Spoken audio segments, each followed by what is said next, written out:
Hey, my name is Justin Case, and I want to talk to you about the vote for Helium, but first I'm trying to find my friend's movie Bloody Vengeance on Amazon Prime. We shot this a few weeks ago, and he said he was going to get it up on Prime Video, but, well, it's not there. We're premiering it tonight at his house as soon as he's home, and so hence I'm sitting here in the car waiting to go to that premiere. But if you do want to watch it, please do look for it. It should be up in a couple days at least on Amazon Prime. It's called Bloody Vengeance.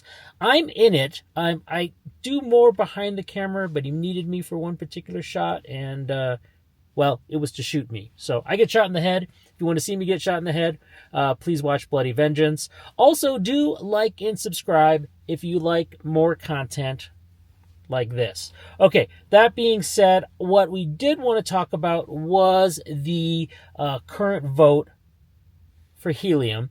And if you go onto the Helium wallet app, the black one, you can go at the bottom on the right side to the sort of internet link, the one that looks like a planet. And then right at the very top, it says the verified website is modular.heliumvote.com. You click on that, and that takes you to the place where you can vote. As you can see at the bottom, it's going to request that you connect your wallet. You're going to want to connect your wallet, and it'll let you know because you'll see on the top right that it is connected. And as it shows right now, with the HNT I have no ability to vote. Same with mobile or IoT because, quite frankly, you have to lock your mobile, and I haven't. So, hey, let's do that right now. I'm not telling you, by the way, that you should lock any of your mobile or IoT or HNT. I'm not even telling you that you should vote. In fact, I kind of wonder if I should be enabling you to vote in a flawed system. But I find all government regulations, even governance within companies, to be very flawed. So that's just, my opinion. You can do what you want. Here it is here. So it says mobile available to lock. I'm going to click on that. And it says, okay, well, my voting power is currently nothing, but I do have a little bit of mobile available. So let's do this. I'm going to lock decraying, which means it's only locked up, at least my understanding of it, is it's only locked up for that 6 months. And then I'm going to just do 1,000. What do you guys think? 1,000. And it says now my initial vote weight multiplier will be 12.53x. Yeah, let's do it.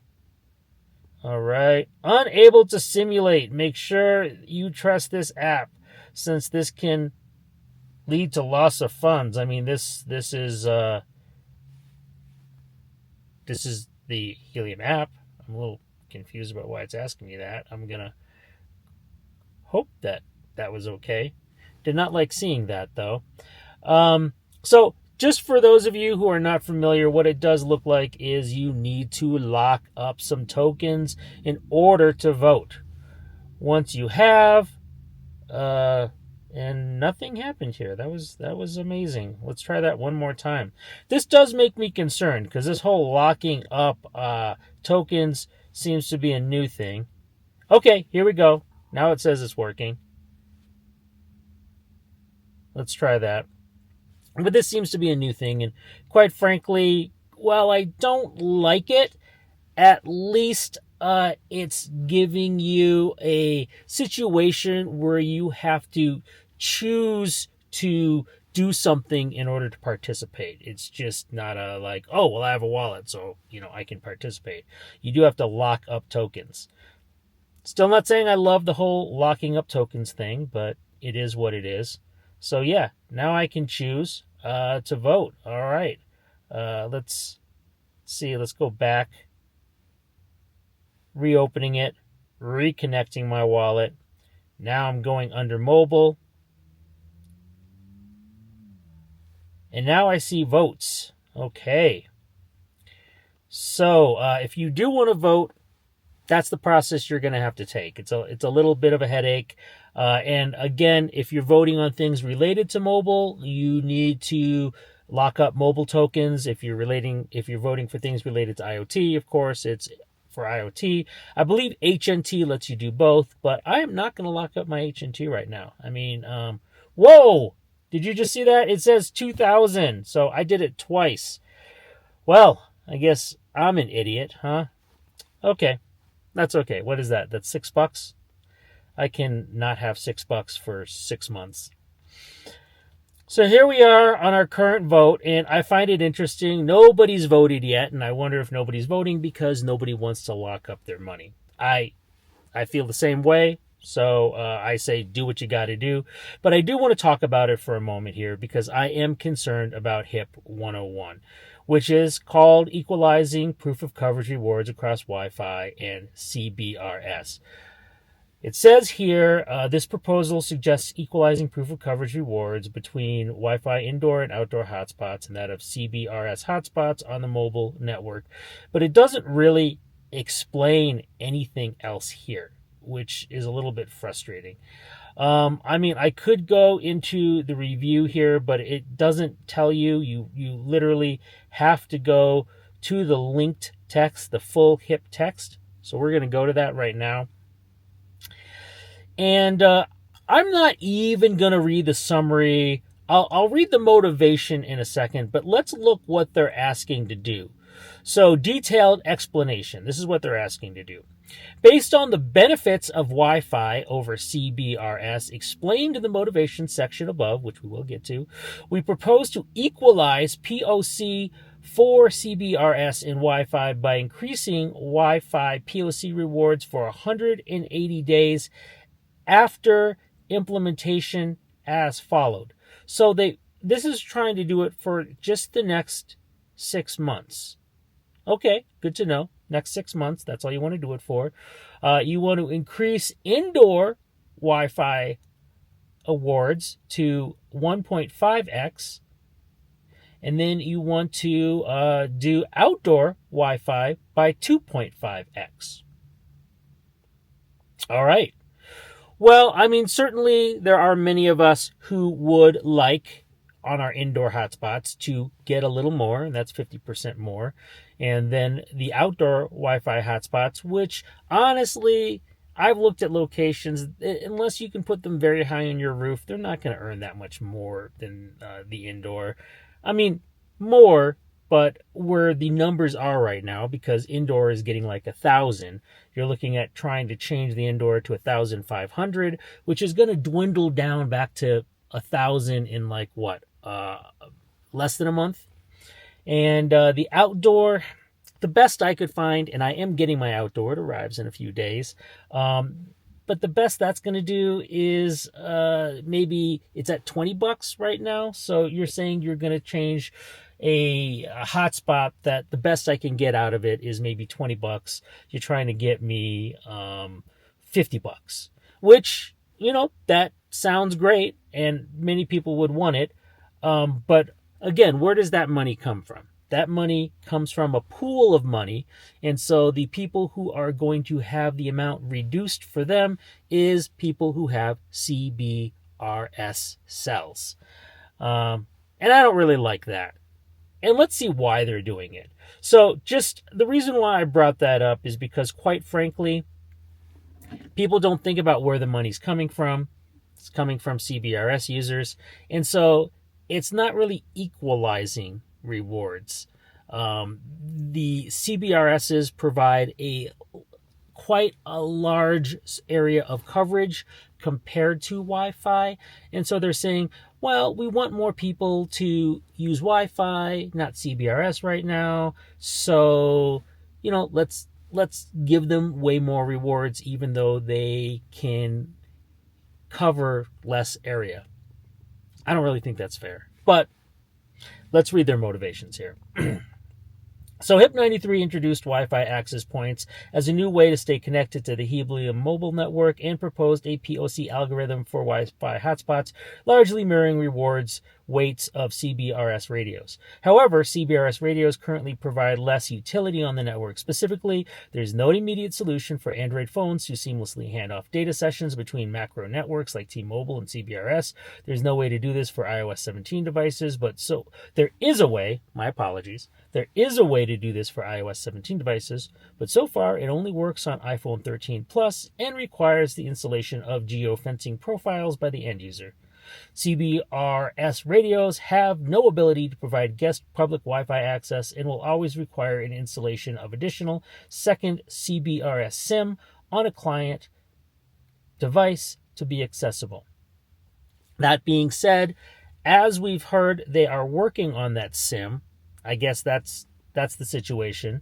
They are working on that SIM, and that will be available, they say, at the end of Q1, which means in about 2 months. So their reasoning here for that the CBRS radios currently provide less utility hopefully will be fixed in 2 months, yet they want this to run for the next 6 months because they want to get people to buy more Wi-Fi indoor and outdoor hotspots. As it says here, Wi-Fi hotspots solve all the above, thereby providing more utility for the Helium mobile network, yet are currently compensated for POC based off of mobile coverage, which calculates rewards purely in terms of geographic coverage and gives no consideration to greater overall utility of Wi-Fi. I mean, I don't know if there is really greater utility. I think at this point, the biggest argument is when they fix it in 2 months, it sounds like, based off of everything that I understand then, is that they need a second SIM on a client device for it to work. And I mean, generally speaking, we have an eSIM and the SIM that goes into the phone, right? So a physical SIM. So it is possible, especially on the newer phones. Of course, that makes it harder for older phones to work with this. And admittedly, that's an issue. I'm curious how they get around these things. I'm not an engineer. I haven't researched it myself, but it sounds like it is possible to overcome these hurdles. I'm not sure where I was. This in turn results in fairly lower POC rewards for the Wi-Fi hotspot deployers, since Wi-Fi hotspots are less capable than CBRS at covering larger numbers of Res 12 hexes. So they're less capable. It even admits here they're less capable. For the Helium network to succeed, it's important to accelerate deployment of Wi-Fi hotspots, which currently provide higher likelihood of real data usage on the network for reasons described above. So based off of reasons described above, I honestly don't see a reason to do this. I mean, they're saying it because there is a problem with CBRSs, which they say they're going to solve in 2 months. They don't say it in this, but I have seen it and I've posted it before in the Discord that it should be solved in 2 months. They even have a beta testing place to go to and register to if you want to be a beta tester of the new setup. So if they're beta testing, it means they have a solution, and they're saying they're going to try to implement that solution by the end of Q1, which means March. So why even bother to have a HIP 101?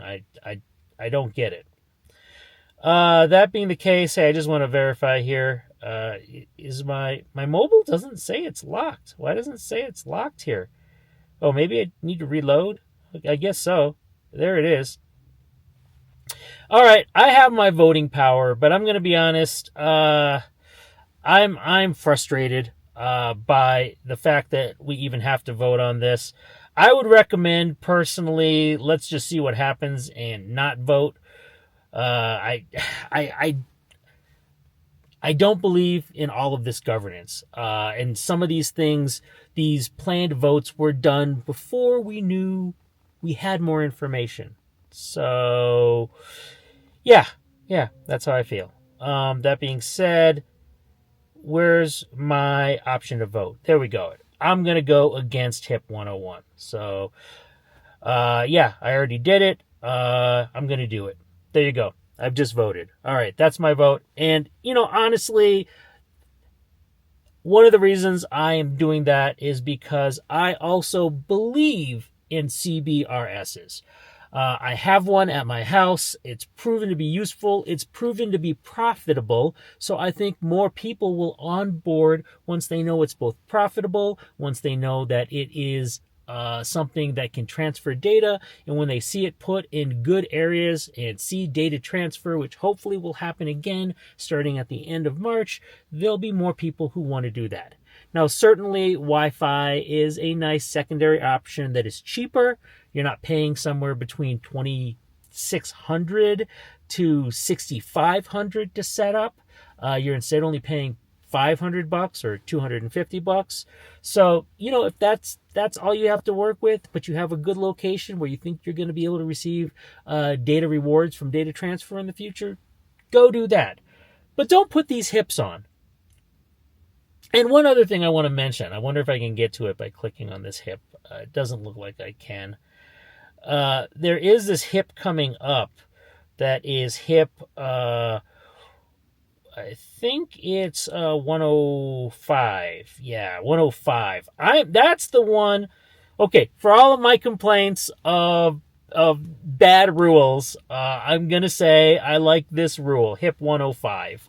And I'm not going to get into it too much right now, but HIP 105 basically proposes separating indoor and outdoor hotspots. I'm trying to find the specifics of where it says it here, but it wants to change indoor CBRS limits, outdoor CBRS limits, and then separate those. I'm sorry, I'm scrolling through this thing like a crazy man. There we go. And then separate it from indoor Wi-Fi and outdoor Wi-Fi hotspot limits. That way you can have CBRSs and Wi-Fis on the same location and they can overlap. And that way, if somebody doesn't have the ability to use the CBRS, they can use the Wi-Fi. That makes way better sense. Do that. I think many people who have a CBRS up and running will also get a Wi-Fi. And then we get an actual direct way of looking to see how many people are connecting via Wi-Fi and how many are connecting via CBRS. And we can have a one-to-one. I'm not going to get at it yet. I'll create a whole video for this one. I just wanted to mention it, but nobody's really talking about this yet, and this excites me. Again, if you like more content like this, please do like and subscribe. I got to go to my friend's showing of this movie. Super excited about it. Bloody vengeance. I get shot in the head. Hope you enjoy my acting, which I wasn't even supposed to be in this film. The director, he just asked me at the last minute. I was just holding the audio equipment. I'm just the boom pole operator, man. And he's like, our actor isn't going to show up. Can you play the father? And I'm like, well, what do I have to do? Oh, just carry a bunch of stuff to a car and then you're shot in the head. And I was like, yeah, okay, I can do that. All right. You know what? I'll let you know when it is up and give you guys a link to it on Amazon and put it in the description. But again, thank you for watching and have a great day.